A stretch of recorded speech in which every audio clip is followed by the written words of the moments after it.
you. Thank you. Boy, there was no fanfare there. She said, the speaker's Dot T, that's it, I'm on. Good thing I did my praying before, huh? I'm Dot Talley, I'm an addict. And first, I would like to thank the convention committee for inviting me. I feel very honored and very privileged to be here. Second, I would like to know from Kevin or whoever's in charge why Joe had that platform to lean on last night and I ain't got none. And third, I am having and have had a wonderful time in London. You know, I remember the first time I traveled in the South in the United States. And being black, I had heard many, many things about the South. And I was a little apprehensive about going. And the first time in recovery that I went south and I came back, I told all my black friends, don't y'all talk bad about them white folks down south. They treated me wonderful. And when I go back to America, I have heard how stiff these English are. I'm going to tell all my American friends, don't y'all talk bad about English. They're wonderful. And they are. You are.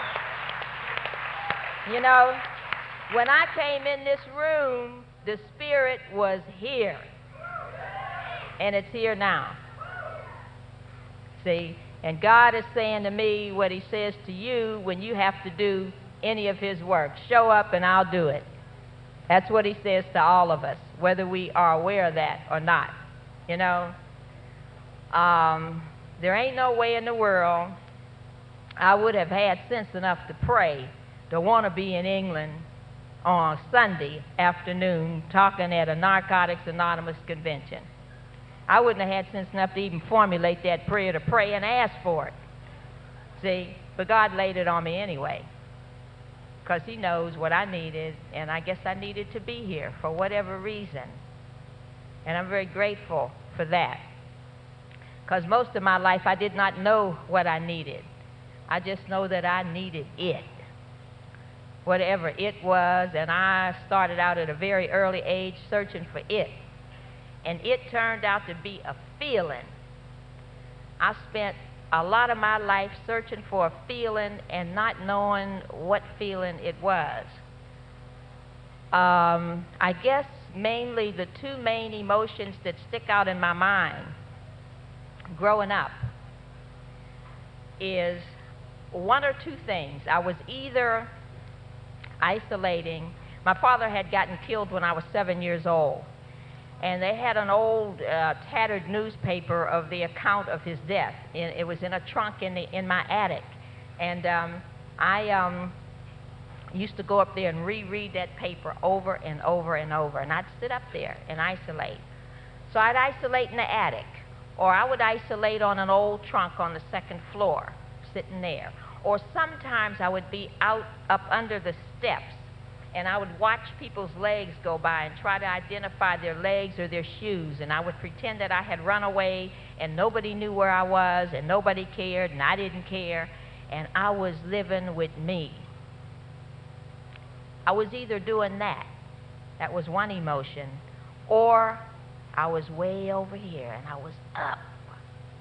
And I was almost hysterical. I would follow parades and I would dance when there was no music, or I would, you know, I just would be nuts. So I was either isolating or I was acting out, and I was acting nuts. I remember being sent home from school with a note by the school psychiatrist, and the doctor said, well, you got to bring your mother to school. And my mother was washing on an old-fashioned washboard, because we did not have a washing machine. And she read the note, and she said, you don't need to see no psychiatrist. Don't worry about it. Say, black folks don't go crazy no way, and we too poor, and we ain't got time. So years later, when they kept locking me up in them nut houses, I kept saying, I can't go crazy. So it means I'm in the wrong place. but they kept locking me up for some reason. And you know, they got a green in them the mental institutions. There's a green that you never see on any other wall but the nut house wall. You know, and I would like kind of come to, and I would see the wall, and the wall would be green. And I'd say, they got me again. And then I would go to get out the door, and there was no doorknob on my side. So I would know where I was, you know. So my topic today, what's my topic, Will? Keep coming back. See, I mean, that's wonderful, and I want you guys to keep saying it to me, but you really don't have to, because I ain't going nowhere. I've been. See? So I know what it is over there, and I know what it is over here, because I've been both places. This is Sunday. This is very unusual for a bunch of drug addicts. Look at you guys sitting out there looking good. You know, you dudes got your pants zipped up. And all the women in here, some of us have our undergarments on. Some. And those of us who don't know where we left them. We know where we left them now.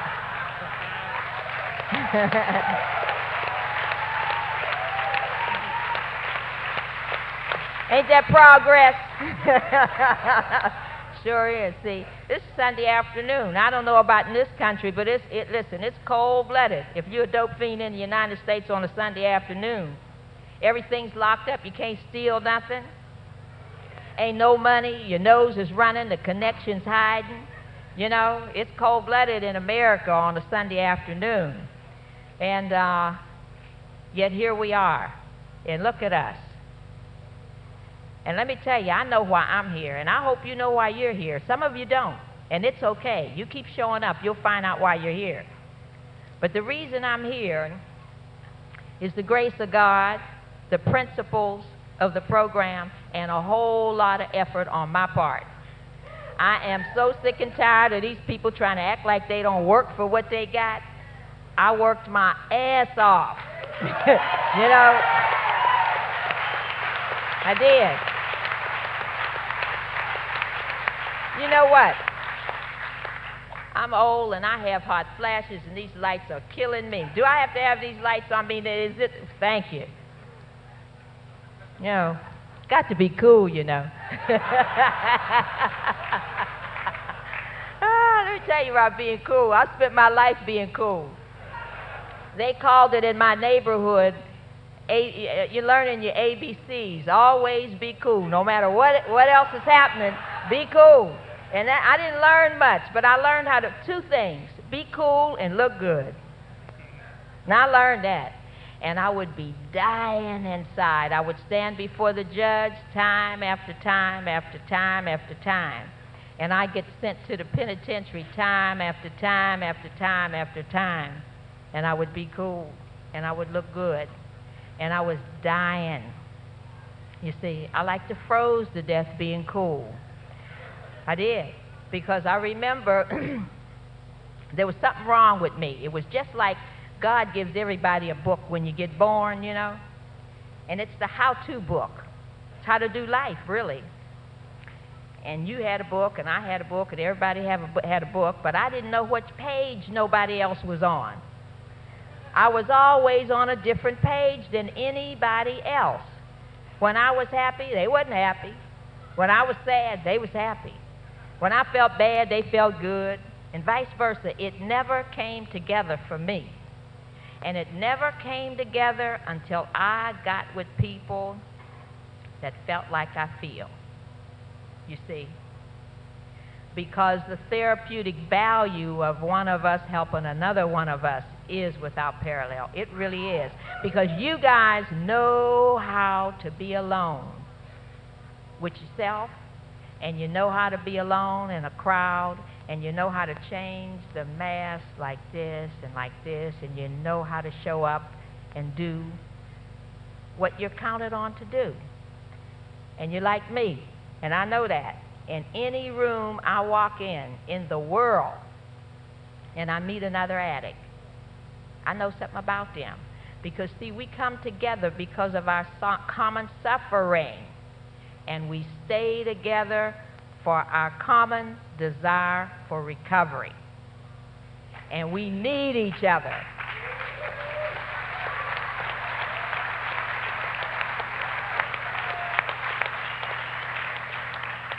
And let me tell you something. I've been in recovery.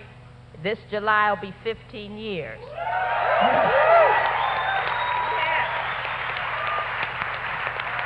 Thank you. And let me tell you something. I hear people that's been around a while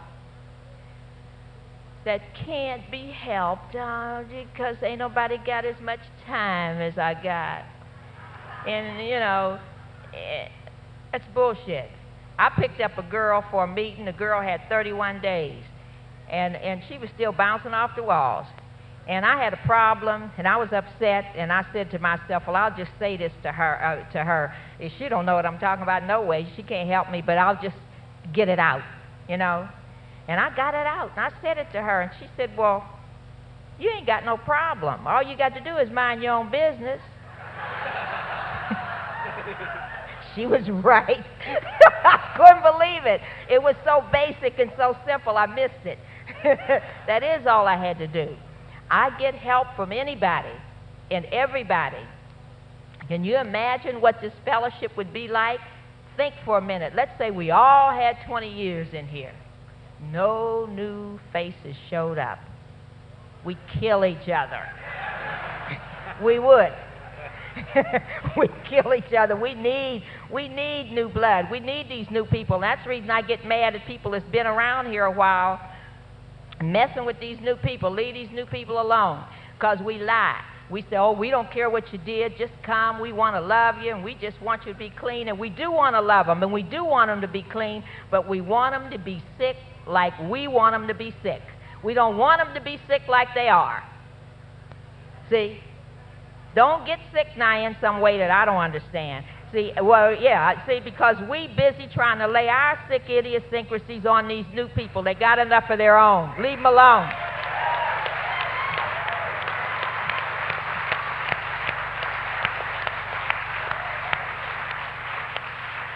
Yeah, I'm on the side of the newcomer, see, because they come in here, you take away the dope and everything that they could escape into to make them feel good. And here come these, if you're a dude, here come these women with these tight-ass jeans on, and then you tell them, don't look at them. And here come these men, same thing, with these tight-ass jeans on, and you say, don't look. And if you look, don't fantasize. You know, and you put them on a guilt trip. And I tell anybody I sponsor, you are not in love, you are in heat. See, that's the problem. You're in heat. There's a difference. There's a big difference. See, and I tell you something, I am much too old to be running around watching who sleeps with who. Now, let me tell you something. If a sponsor says to a sponsee, in my opinion, you should not do thus and so, or out of my experience, I suggest that you do or don't do so and so and so. Fine. That's what we're here for, to share our experience. Okay? But if anybody says, in Narcotics Anonymous, we do not do thus and so and this and that, we lying. Because Narcotics Anonymous don't know nothing about none of that stuff. Thank God that we are not advisors. We don't find apartments. We don't find men. We don't find women. We don't find jobs. We don't do all that. We don't know nothing about that. When I got clean, I lived in a house with 4 generations. My mama, me, my daughter, my grandchildren, and a sometime live-in dude. Okay? And when my sponsor told me to pray, it wasn't hard for me. I just said help. Because that's what I needed, you know? And what I found was, it was like somebody snapped their fingers and said, Dot, now it's time to be a daughter to your mother, and I did not know how. And they snapped their fingers again, and they would say, now it's time to be a mother to your daughter, and I did not know how. And then they would say, now it's time to be a grandma to your grandchildren. And I didn't know how. And I sure did not know how to be a woman to that man. Okay? What I'm trying to tell you is we don't get here knowing that stuff. We go through the motions and we pretend that we know, and we don't know. I have to check myself out today sometime to find out how I really feel. Because I don't know. Because feelings have been so foreign for so long to me. Very often when I am feeling something today, I do not know what it is. And I have like delayed reaction. I'll call you up after I get home after the meeting and say, what'd you say to me? What was that raunchy thing you said? Because it didn't register when you said it, see, because I didn't know I was angry. You know? And I've gone out with guys, and I'll call them up later and say, did you hit on me? See, I didn't know. I didn't know if he hit on me or not. I didn't know what he was talking about. Because you don't, you know, when you live an addiction for so long, it takes time for your feelings to catch up with you. And we're very feeling people, but very often we don't know what it is. I started using when I was 13, and I started drinking alcohol, and it did something for me. It closed up the hole I had in my gut, and I got into other drugs. And let me tell you something about all these different chemicals. Some people in Narcotics Anonymous mention every chemical they used, and that's okay. Some people in Narcotics Anonymous don't mention any chemical they used, and that's okay. See, anything you do up here, as long as you do it clean, it's okay. There ain't no fast and hard rule about how that ought to go. See, when I get up here and talk, I say what I want to say. See? And if you don't agree with me, you got a right to be wrong. Now, see? Now, when your turn comes, you get up here and say what you want to say, and that's fine too. You know, that's the way that works. But the alcohol and the drugs filled up a hole that I had had in my guts all my life. And I started to go to the penitentiary in my early 20s because I started to sell drugs. And I returned to the penitentiary a total of 5 more times over the next 20 years of my life. And I never allowed myself to feel anything at all. I never shared about how I felt being a negligent mother. I never shared how I felt it was my fault that my marriage didn't work. I never shared how I felt that I was a disappointment to my family because I was the oldest girl and I was the only one that used drugs. And I didn't know why that was. I never talked about stuff like that. And very often we don't, because we feel so lousy. And when you feel lousy about yourself the way I felt lousy, what you learn to do is take something. You take something to fix it. You take something to fix it. I started when I was 13 and I stopped when I was 47. And let me tell you something. I hear people talk about all these young people that come into this fellowship. God bless them that they come. But let me tell you, they stayed out there as long as they could, or they wouldn't be here. Because we all have a love affair with whatever chemical we're taking. We really do. And so when people say, oh, the young people, let me tell you, I ain't a bit more impressed about them young folks than I am about them old folks, because some folks didn't make it at all. You know, that's right. My daughter died at 35 indirectly as a result of her drug use. She didn't make it. This guy just read, his friend didn't make it. A lot of us don't make it. Any year you get here is the right year, whatever age you get here. See?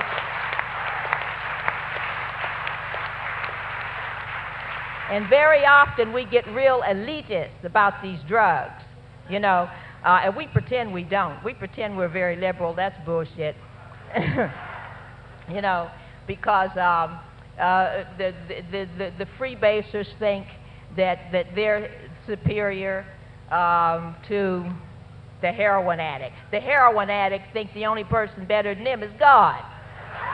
See? See? But they don't want to say that. You understand? They don't want to say that. And then you get up here and hear somebody that pour out their heart and tell you they lost this and they lost that and they lost this and this terrible thing happened and that terrible thing happened. And then they say, I didn't get on that needle. And I'm wondering, what the hell else is there to do but what you did? Your best efforts got you here. You didn't need to do nothing else. You see what I'm saying? It's what, hey, if you're an aristocrat or an alley rat, it got you here. Whether you did it on Park Avenue or Park Bench, it got you here. So, you know, hey.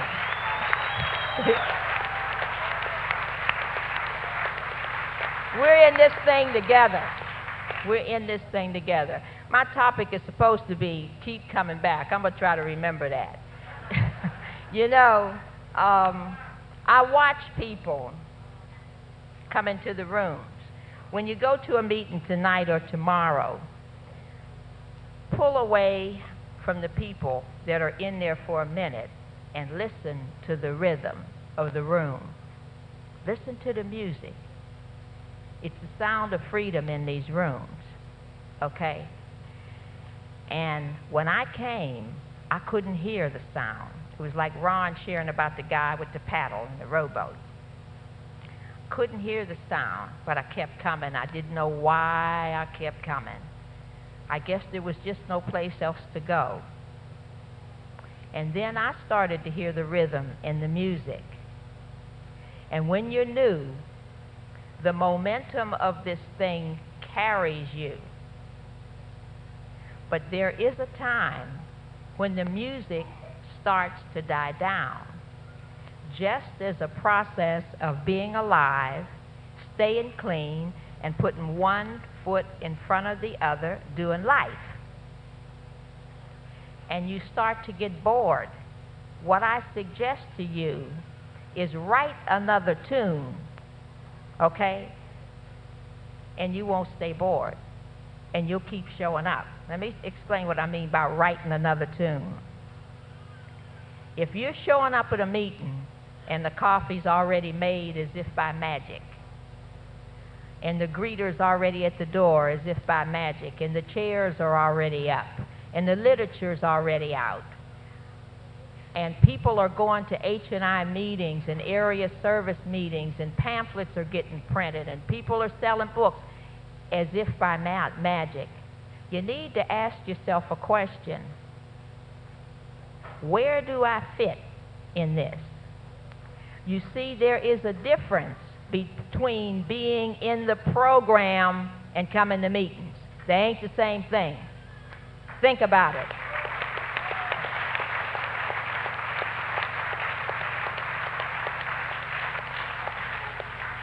When you are in the program and you start to get bored, you write another tune. Let me give you another example. I remember a couple of years ago, starting to feel, I don't want to go to that meeting.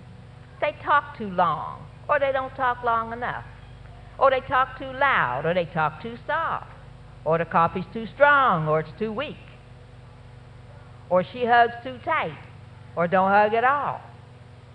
That makes me look at me, because there's something wrong with me when I start thinking like that, picking things and people apart. There's something going on with me.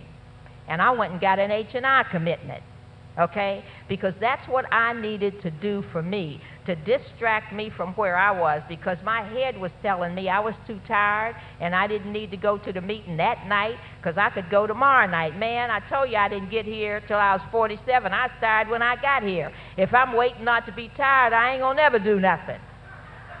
You know?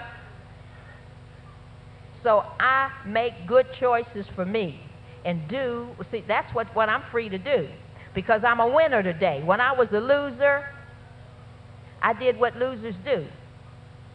I did anything I wanted to do. Ain't that what all losers do? They do what they want to do. I'm a winner today, and I do what I have to do. See? There's a difference. There's a difference. You know, let me tell you, I have always, all my life, wanted to be free, only to find that freedom ain't free. It costs. Discipline and responsibility. That's freedom. When you show up and you get counted and you do the next right thing. What's the next right thing for me? And that's what I have to ask myself, because my mind is out to get me. It's out to wipe me out. It always was. I don't need the meeting no more. I don't like this meeting. I don't like this decision that was made over here. And you know, I got more time than anybody in my home group, so you know they don't agree with nothing I say. So I go in there and I pick what I don't want, so they'll vote for what I want. See, because they all hate me. They do. Yeah. And I understand it. I do. I understand that. And it's okay, because hey, everybody needs somebody to blame. I still need somebody to blame for stuff. And so however they watch what I vote for, and they say, I'm voting against that bitch. You know what I mean? Because I started the first meeting in the area, you know, and that was wrong. That wasn't right, because I've been around more than. And it's okay, because I watch what happens. And I am totally aware of who runs Narcotics Anonymous. We are steady on the case, trying to make all these rules and try to do all that stuff, and God's in his heaven and all's right with the world, and he just keeps on sending them in here. See, because God runs Narcotics Anonymous. That's right.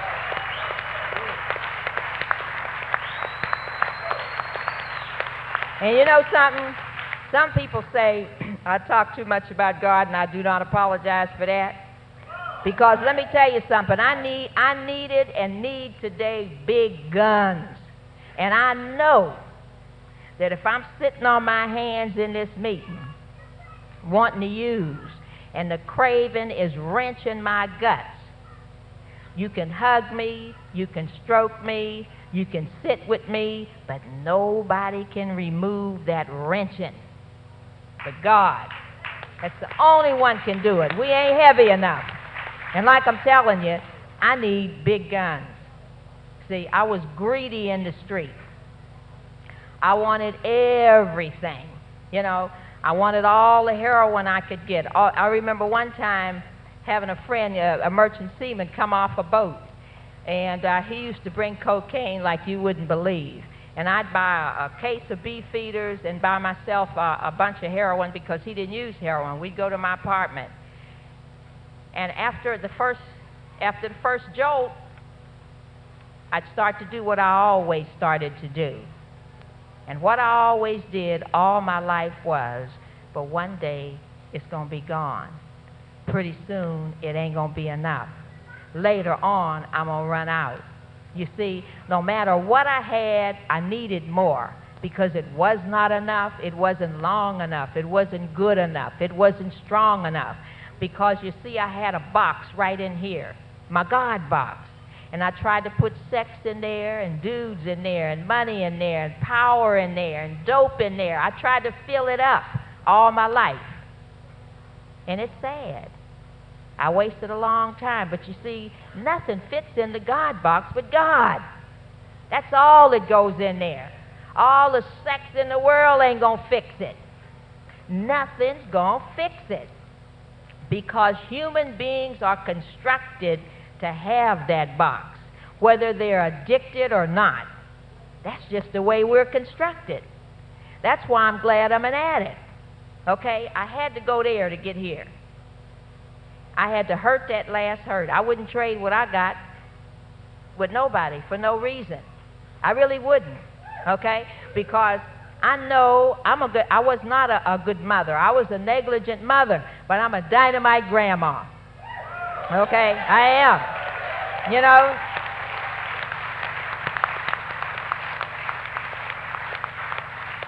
And my grandchildren love me. And because I raised them in my addiction, and I raised them in my recovery, because my daughter was not able. And my oldest grandson's 28, and he's an addict. And he said, "Oh, Grandma, I just can't go to the meetings and say I'm an addict. I said, I understand, baby. I understand that. I said, forget the addict. You're just an alcoholic that like dope, right? You know what I mean? I don't care what he calls himself as long as he gets some help, you know? And I'm very tolerant of him. There's addiction my family is riddled with addiction. My job is to love and pray for them people. That's my job. My job is to stay here in Narcotics Anonymous. Not for you, but for me. I started the first meeting in my area, and I had made all the coffee, and I work in treatment, and I sentenced all my parolees to the meeting, and I told them I was going to do a urine screen and turn them into the penitentiary if they didn't show up at the meeting, and they showed up, loaded, but they was there. And they couldn't read the stuff because they's loaded, and I read everything, but they was at the meeting, you know, and that's just the way that it was, you know. I'm going to be here because this is where I belong. I fit. Now, I can look out there and see the difference between me and you. I'm in another country. But see, I brought the main ingredient to London with me, a good attitude. So I knew I was going to have a good time because I'm here looking for the sameness. I ain't looking for the difference. I am not looking for the difference. Therefore, I do not see the difference. Because I know that there is a love. What we have needed all our lives was to stroke ourselves and to stroke each other. And I get real mad with young people that call me up guilty out of their skulls, and I help them take away the guilt. And then when I continually talk to them, they tell me about, yeah, but. See, they don't want to cut loose the guilt. Yeah, but. I'm unworthy. And then I'm silent. Now they expect me to say, no, you're not. And I'm silent. I'm so unworthy. I'm silent. You know, because they are. Me too.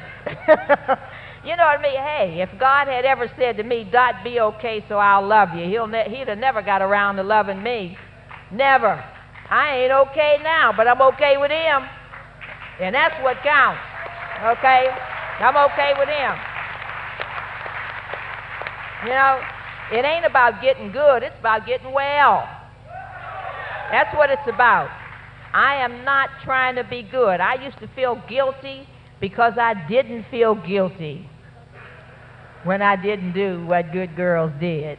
You know, I did the opposite of what the good girls did. I don't want to be good. I really don't. You know, I just want to live by the grace of God and be free to make my mistakes and not point a finger at me or think that the people are up all night talking bad about me because I didn't do it right or I made a mistake. And I used to be like that. I thought I was that important because this is a disease of selfishness. And steps 4 through 7 is me getting rid of me. Because my thing was, all my life, what I think, what I want, how I feel. Instant gratification. Lay it on me now. Do it to me good. Give it to me. This is the way we do. What I want. We are so self-absorbed, it's sickening. We are. You know, and we ain't got no problem, that's the problem. We ain't got no problem. Because we don't know the difference from excitement and confusion. We don't. See, and we got to be absorbed. Something has got to be happening all the time for us. And we need that. We need time to be new. But we need sponsors to tell us that we're crazy. You know, and not play into it, and don't take yourself so damn serious. You know, like because you feel it, I mean, like, hey, is the universe disturbed? You know, did the world stop rotating on its axis because you're upset? Come on. And that's the way we have to learn to talk to ourselves because we'll wipe ourselves out. One of the things I no longer do is put myself down. I don't do it. No more. I used to lay every failure. I would take it and put it in a cotton sack every day and put it on my shoulder and drag it to the connection. Every day, all day. Never again will I insult God like that.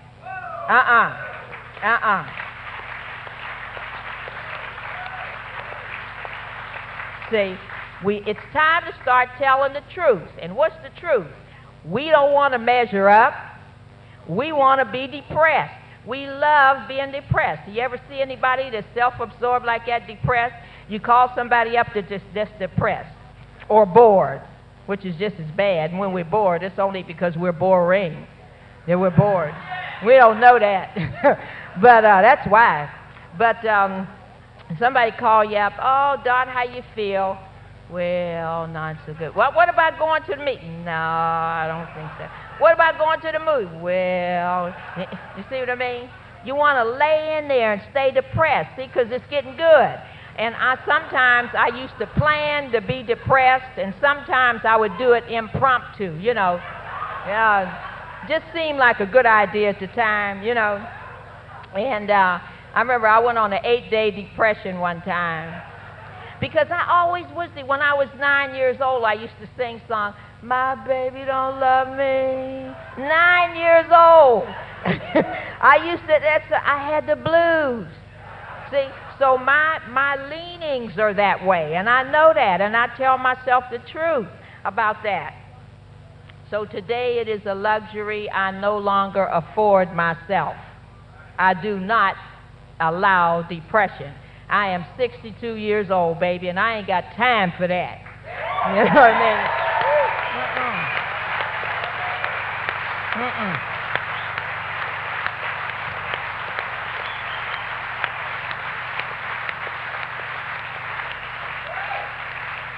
mean? You see, when people try to pull you out of stuff like that, you need to start, listen, they used to say you're crazy when you talk to yourself. I talk to myself all the time. Dot Tally, what is your problem? You know, what is the problem? Not your problem or your problem. What's my problem? What do I need to do to change me? Because don't believe these people that say that if you don't get NA, it'll get you. It will never attack you. NA won't. You can warm these chairs for 50 years.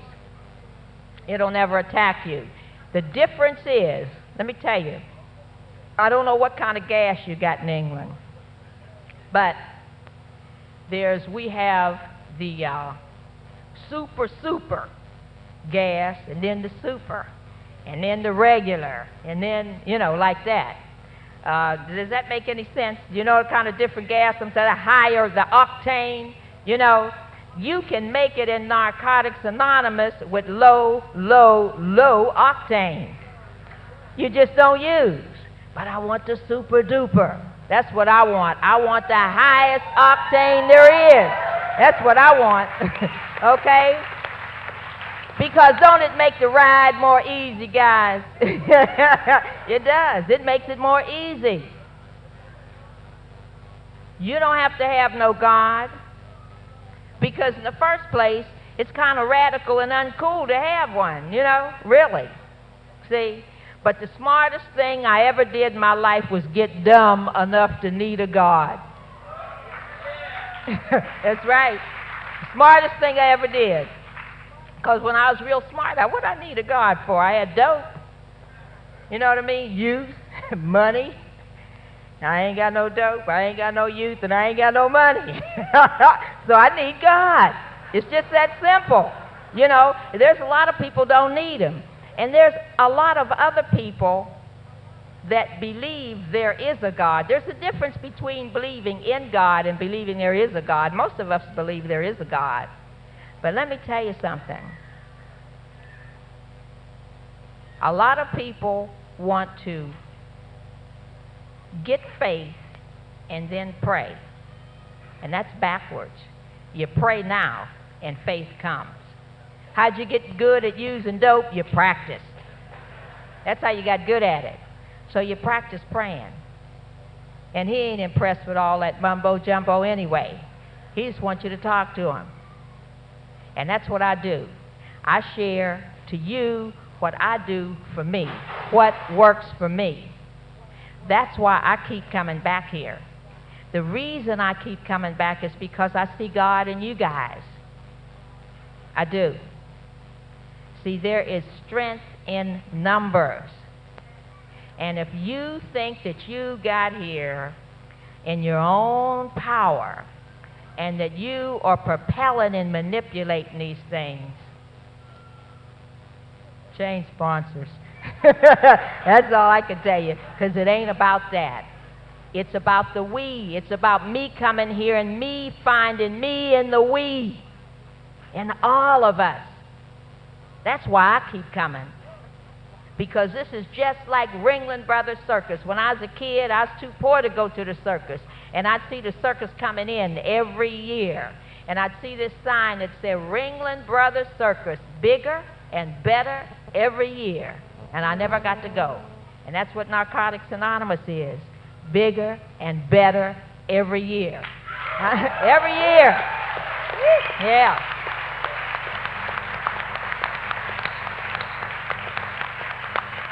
So, you know, when I think, like after the first 18 months, when I started that meeting, and I started mumbling and grumbling because I was, you know, making the coffee and being the secretary and being the GSR and doing this and doing that, my sponsor said to me, "Who you doing it for?"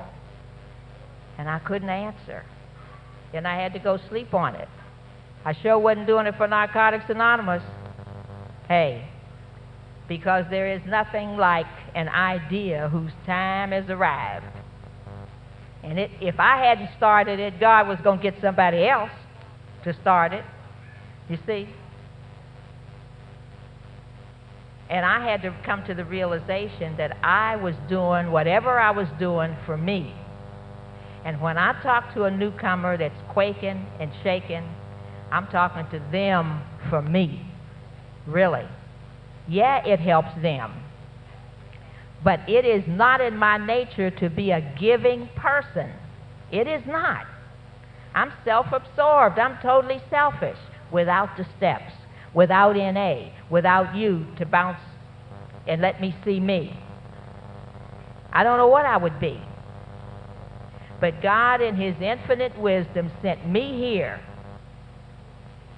because this is where He wanted me to be. And, you know, sometimes people, especially the turkeys, you know, yeah, the turkeys that tell me about what I say and what I shouldn't say. I don't let no turkey tell me nothing. I don't. I really don't. You know, because I was a people pleaser of the worst kind. And for me to be able to stand up here and say later, listen, because I tried to please everybody. But for me to know today that for people to be throwing rotten tomatoes at you, you got to have your head up. Otherwise, if you're cowering down, they can't get to you, and I'm through cowering. I don't do that no more. See? Because I'm a child of a king. I don't do that no more. Because of the steps, I don't do it. I got a right to be right, and I got a right to be wrong, and so do you. And in closing, what I want to say is that everybody that's here today has a talent. And I don't know what that talent, I don't know what anybody else's talent is. But if you don't know, stick around long enough for God to reveal what your talent is so that you can be of service and of use to Him. Because that's what this thing is about. That's exactly what it's about. It's about one person getting clean and running over. It's like, I don't know if you have that game in England called It. You're It, okay? It's by me being it and running over and tagging you, and you're it. And you run over and tag him, and he's it. And he run and tag him, and he's it. And we're all it. You see? It's about us continuing to come to carry the message, to tell each other about this sound of freedom. And in closing, let's spell it out. Give me an F. R. E. E. D. O. M. What we got? Freedom! Right on.